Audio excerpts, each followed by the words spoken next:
বাবা তার ছেলেকে বললেন, আগে নতুন বউকে গরুর গাড়িতে নয় পালকিতে করে আনা হতো জানিস কেন? জাতি সবাই বুঝে নেয় একজন রাজরানীকে আনা হচ্ছে, সাধারণ কাউকে নয়। পালকি থেকে নামার পরেও সে যেন সারা জীবন এই সম্মানেই থাকে, এটা তোর দায়িত্ব। তুই জানিস নতুন বউ পালকিতে উঠে কি করে? ছেলে বলল, কি করে? সে কাঁদে। কার জন্য কাঁদে জানিস?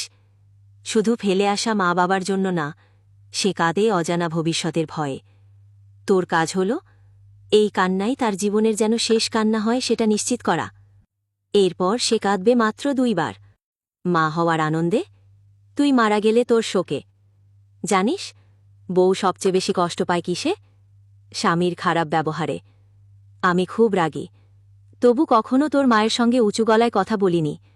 বিয়ে মানে একটা মেয়ের জীবনের ভার নিজের কাঁধে তুলে নেওয়া। এই দায়িত্ব ভুলে গেলে সৃষ্টিকর্তার কাছে জবাবদিহি করতেই হবে। আর একটা কথা মনে রাখিস, তোর বউয়ের মা বাবাকে কখনো শ্বশুর শাশুড়ি বলিস না, মা বাবা বলিস। তুই যেমন বলবি তোর বউ তেমনই শিখবে।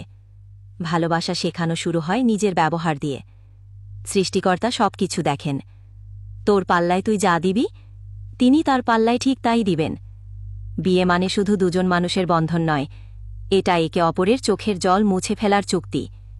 যদি বাবার এই উপদেশ ভালো লেগে থাকে শেয়ার করে ছড়িয়ে দিন, হয়তো কোনো এক ছেলের চোখ খুলে যাবে আজ।